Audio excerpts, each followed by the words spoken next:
इक्की को सेव बचल बा, हम ले लेतानी। लेकिन ना, हमार सास सोचियन कि हमार दामदा छुद्दर बा, छोड़िए देतानी कि ले ली। इक्की को सेव के पीस बचल बा, केहू नहीं खे उठावत, हम ही ले लेतानी। एके गो पीस बचल बा, लगता कि ना खई है सब, हम ही ले लेतानी।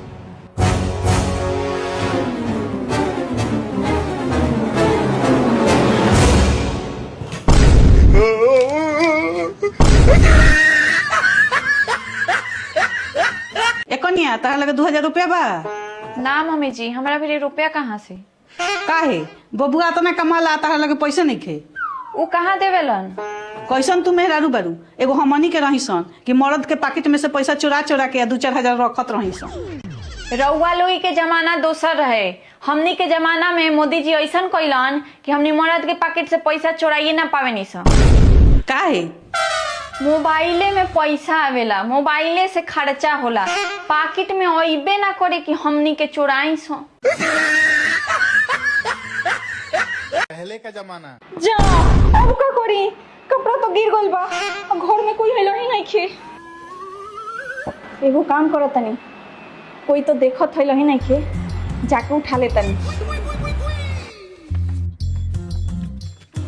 कनिया तेरा घर के इज्जत के तनिको ख्याल नहीं के? घर के इज्जत परंपरा के तू नाश करत तारू। बताओ तो आज के आइल कनिया घर के बाहर तू लौकत तारू। मम्मी जी माफ कर दी हमरा के, आज के बाद गलती ना हुई, कपड़ा गिर गए लखो। अब का जमाना? इस सबेरे से कहाँ ना पता बिया। कनिया कहाँ से रमत झमत आओ तारू? मम्मी जी वो ऑनलाइन साड़ी खरीद ले रही हनु, तो बगल वाली चाची जी से दिखावे कर रही है। ई गई रही साड़ी देखावे कि सास के शिकायत करे। चाची जी गरम गरम पकौड़ी बना के लिया तनी। ठीक बा। बड़ा अच्छा हमर पतोह बिया।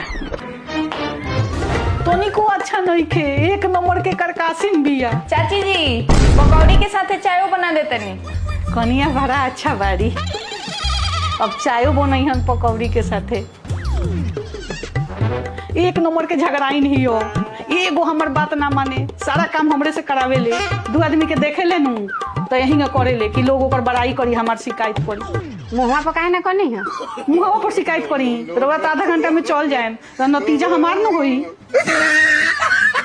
छोटका हाँ भैया, तुरा ला नया सेकंड ट्रैक्टर खरीद ले बनी, मेहनत से काम करी है, देह मचो रही है, अपना भाई के नाम रोशन करी है गाँव में। ठीक बा भैया। भैया हम इतना मेहनत कर ले बनी कि तार नाम रोशन कर दे बनी, पूरा गांव हमार वाही करता। का कहली सर? पूरा गांव के खेत जोत दे बनी, अब कोई ना कहे कि तार भाई दे छोड़ बा। बस 40,000 के डीजल लागल है, 10 बसी लियाओ तारे फट्टा एक के सबासी दियो अभी। हम काम हम ना करे, हम घर के नौकरानी ना है कि दिन भर खटत रही है, रुआ बैठ के आराम करे। तो कहीं के महारानी ना हो कि तारा के पलंग पर बैठा के खियाए। तो रुआ महारानी है कि बिछौना पे बैठ के खानी। मुंह चुप्पा, तोरा मुंह में बकार नहीं खे? यही जान बैठल बड़े या मेहरारू जबान लड़ावतिया। हमरा के बोलतो मत होके, हम अपना माई के बोली।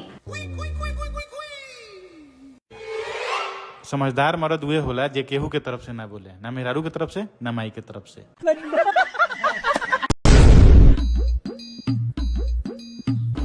वाह बेटा वाह, मेहरारू के पंखा हकल जाता, जा मेहरी के गुला। तो का करी? कहती है गर्मी ढेर बा, अगर एसी ना लगवाएम तो खाना ना बनाए।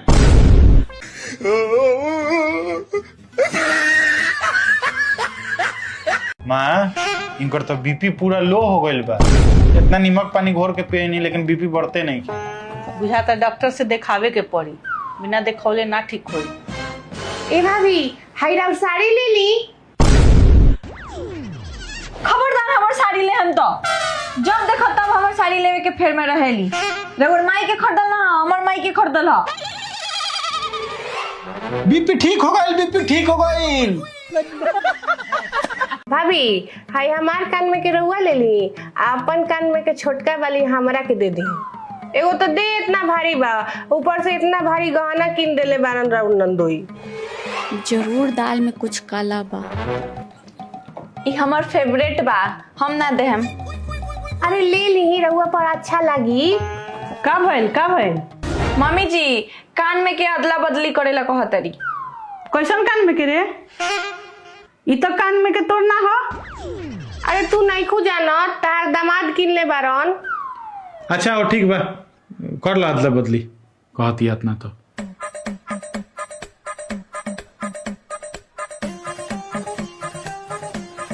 खैली अरे समधिनी जी के फोन हो। हेलो रोवत काहे बनी? कुछ भइल बा का?